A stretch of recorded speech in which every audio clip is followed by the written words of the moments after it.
صحابہ کرام کی جماعت محفوظ جماعت ہے۔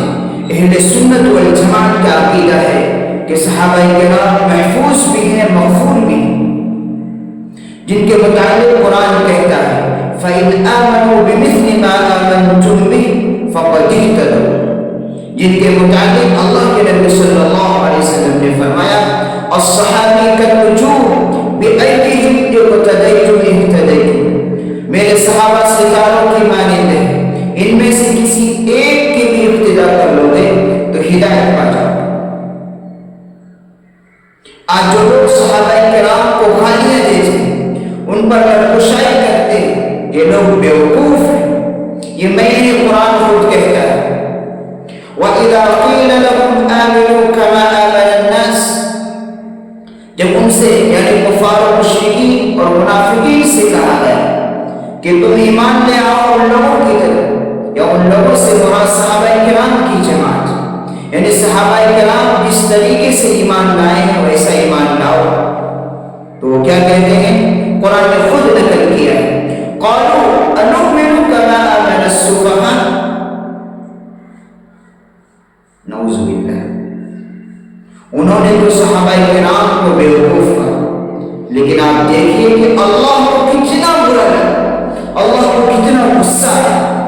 قرآن کریم نے جو الفاظ استعمال کیے ہیں الا خبردار، انہم، ان بات کو محقق کرنے کے لیے قرآن کریم میں استعمال ہوا، تحقیق، انہم هم الصفا، اور پھر دو ہم لاقت حصر پیدا کر دیا گیا کہ یہی لوگ بیوقوف ہیں، اور یہ اتنے بیوقوف ہیں کہ انہیں معلوم ہی نہیں ولیکن لا یعلمون۔ اس کی مثال حضرت مولانا ارشد مدنی دامت برکاتہم العالیہ نے دی ہے کہ ایک آدمی کھڑے ہو کر پیشاب کر رہا ہے، لیکن اسے معلوم ہی نہیں کہ میں کھڑے ہو کر پیشاب کر رہا ہوں، تو لوگ اسے کیا کہیں گے؟ دیوانہ کہیں گے، مجنون کہیں گے۔ اسی طرح یہ لوگ اتنے بیوقوف ہیں کہ انہیں معلوم ہی نہیں کہ ہم بیوقوف ہیں، ولیکن لا یعلمون۔ صحابہ کرام کو اللہ تبارک و تعالی نے اپنے حبیب صلی اللہ علیہ وسلم کی صحبت کی برکت سے جو انہیں مراتب حاصل ہوئی، جو ان کے اندر جو تقوی، جو ایمان کی حمیت اور جو آگ ان کے دلوں کے اندر لگی تھی، جن کے ہاتھوں پر قوموں کی قومیں، ملکوں کے ملکوں اسلام کے اندر داخل ہوئی، اور یہ انہی کے ساتھ خاص ہے، یہ قیامت تک کے لیے امر ہے۔ اور امانت محمدیہ جو صحابی جہاں تک جا سکتے تھے وہاں تک گئے اور اللہ کے نبی کا پیغام سنایا۔ ان کی قربانیاں اللہ، یہ موقع نہیں ہے تو ہمیں صحابہ کرام کی عظمت ہمارے دلوں کی گہرائی میں بیٹھی رہنی چاہیے، ہم ان کی سیرت و کردار کا مطالعہ کریں، گہرائی کے ساتھ مطالعہ کریں، اور ہم کو اپنی ہمت اور طاقت کے مطابق پیروی کرنے کی ہم کوشش کریں، یہ ہمارے لیے نجات کا راستہ ہے۔ صحابہ کرام کی جماعت ہمارے لیے اہلیت ہے اور قیامت تک کے لیے رہے گی۔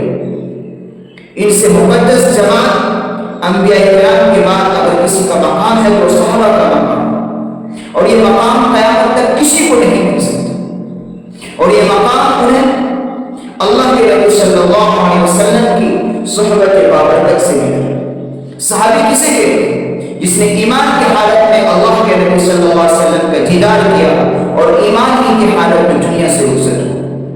ہر صحابی عابد تھے، زاہد تھے، مجاہد فی سبیل اللہ تھے، لیکن آپ غور کریں، صحابی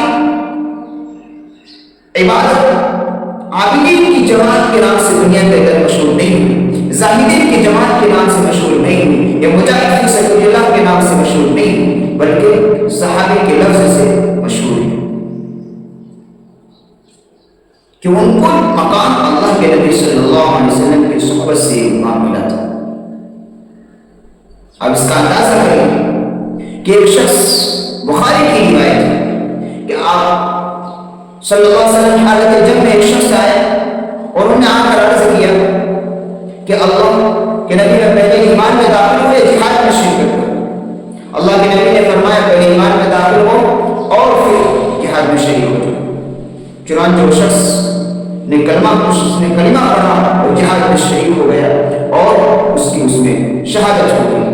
تو اللہ کے نبی نے ان کے متعلق فرمایا کہ وہ بندہ ہے جس نے عمل تو قلیل کیا لیکن اجر بہت بڑا کثیر پایا۔ یہ صحابی ہیں جنہیں کوئی نماز نہیں پڑھی، اس کی نوبت نہیں آئی، کوئی روزہ نہیں رکھے، لیکن ان کو جو مقام ملا ان کے بعد میں آنے والے 100 سال 1000 سال عبادت کرنے والا اس صحابی کے مقام تک نہیں پہنچ سکتے۔ تو ان کو صرف اللہ کے نبی صلی اللہ علیہ وسلم کی چند منٹ کی صحبت، بلکہ چند سیکنڈ کی صحبت میں وہ مقام عطا فرما دیا کہ بعد میں آنے والا اپنی عبادت ہے اور مجاہد فی جہاد کے ذریعے سے وہ مقام حاصل نہیں کر سکتے۔ یہ صحبت کی برکت، یہ طاقت۔ آج بھی اگر ہم کسی کامل متبع سنت کی صحبت ان کی مجلس اسلام کے لیے سے جائیں گے، اللہ ہمارے دلوں کی دنیا بدل دے گا۔ آج ہم بزرگوں کے پاس جاتے ہیں، دنیا کے جھمیلے لے کر جاتے ہیں، افسوس ہے ہماری۔ ہم اپنے اسلام کی غرض سے جائیں، اللہ نے بڑی تاثیر رکھی۔ کسی نے صحیح کہا، بلکہ علامہ رومی کا یہ شعر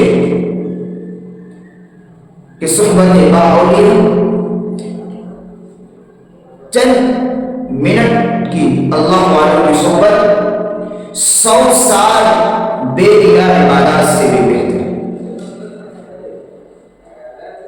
بڑی عام طور پہ عقل میں آنے والی بات نہیں ہے، لیکن یہ انہیں کو ہے جنہوں نے گہرائی سے مطالعہ نہیں کیا ہے سیرت و کردار کا۔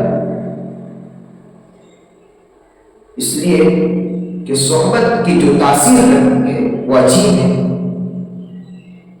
اس لیے کہا گیا ہے کہ نیکوں کی صحبت میں رہو گے تو نیک بنو گے، بروں کی صحبت میں رہو گے تو برے بنو گے۔ اگر پہلے سے نیک تھے تو بھی برے بنو گے۔ ہم اپنا آئیڈیل صحابہ کرام کو بنائیں، بزرگان دین کو بنائیں، ان اللہ والوں کو جو اللہ کے نبی صلی اللہ علیہ وسلم کی سنتوں پر عمل کرنے والے ہیں، تو ہماری دنیا اور آخرت دونوں سمجھ جائے گی۔ اور صحابہ کرام کو اللہ کے نبی صلی اللہ علیہ وسلم کے قدموں میں جو ڈالا وہی نہیں ڈال دیا، بلکہ انتخاب فرمایا ہے۔ جیسے اللہ نے اپنے نبی کا انتخاب فرمایا، اسی طرح اللہ نے اپنے محبوب کے لیے ان شاگردوں کا انتخاب فرمایا جو اس وقت دنیا کی سب سے قیمتی اور ہیرے کی شکل میں تھی۔ اللہ نے ملک حبشہ پر نظر ڈالا تو وہاں موتی اور ہیرے کی شکل میں حضرت بلال حبشی رضی اللہ عنہ نظر آئی، وہاں سے اٹھایا اور اللہ کے نبی کے قدموں میں لا کر ڈال دیا، اور ہمیشہ کے لیے اللہ کے نبی کے دربار کے موثر بنے۔ اور وہ بلال حبشی رضی اللہ عنہ جو زمین پر چل رہے لیکن ان کی قدموں کی آہٹ جنت میں سنائی دے گی۔ اللہ نے ملک فارس پر نظر ڈالا تو وہاں سلمان فارسی رضی اللہ عنہ موتی اور ہیرے کی شکل میں نظر آئے، وہاں سے اٹھایا اور اللہ کے نبی صلی اللہ علیہ وسلم کے گناہوں میں داخل فرمایا۔ الغرض 1,24,000 صحابہ کرام کو اللہ تبارک و تعالیٰ نے اپنے محبوب صلی اللہ علیہ وسلم کے غلاموں میں داخل فرمایا، اور ہر صحابی سوالات انبیاء کرام کے صفات حمیدہ کے جامع تھے۔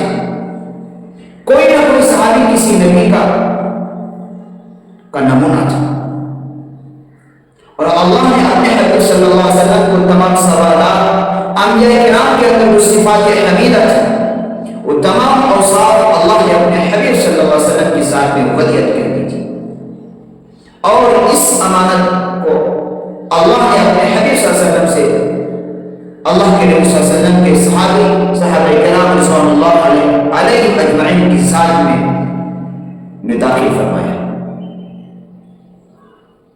حضرت ابوبکر صدیق رضی اللہ عنہ کے بارے میں آتا ہے کہ ہر چیز کی مماثلت پیدا ہو گئی تھی، کما حقہ پیروی کیجیے. بسا اوقات لوگوں کو دیکھنے میں فرق کرنا مشکل ہو جاتا تھا کہ کون اللہ کے نبی ہے اور کون حضرت ابوبکر.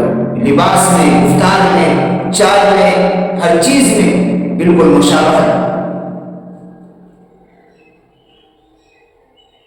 تو صحابہ کرام کی جماعت تو مقدس جماعت، ان کے عمل پر پردے پڑ رہے ہیں جو ان کے متعلق بھیجا باتیں کرتے ہیں. اور یاد رکھو ایک واقعہ، حضرت مولانا پیر ذوالفقار صاحب نقشبندی دعوت برکاتہ العالیہ نے اپنے بچپنے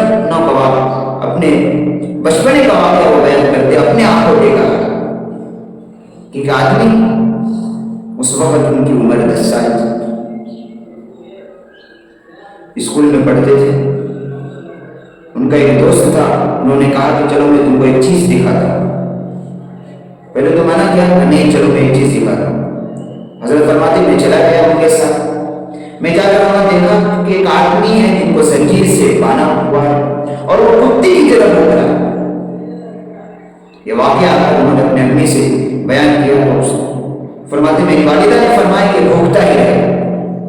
چنانچہ کچھ دن کے بعد ان کا انتقال ہو گیا. تو پھر سارا واقعہ سنا کہ یہ وہ شخص ہے جس نے پوری زندگی صحابہ کرام کو گالیاں دیتا ہے. تو اللہ تبارک و تعالیٰ نے ان کی دنیا کے اندر ہی پکڑ فرمائی، ان کی آواز کو کتے کی طرح بنا دیا اور یہ مرا گیا تو اس بھوکتا ہوتا چلا گیا. یہ صحابہ کرام کو برا بھلا کہنے کی سخت سزا ہے. ہمارے دلوں کی گہرائی میں ہم صحابہ کرام کے عظمت کو داخل کریں، ان کو معیار حق ماننا ضروری ہے اور امت مسلمہ کے لیے اہلیت اور نمونہ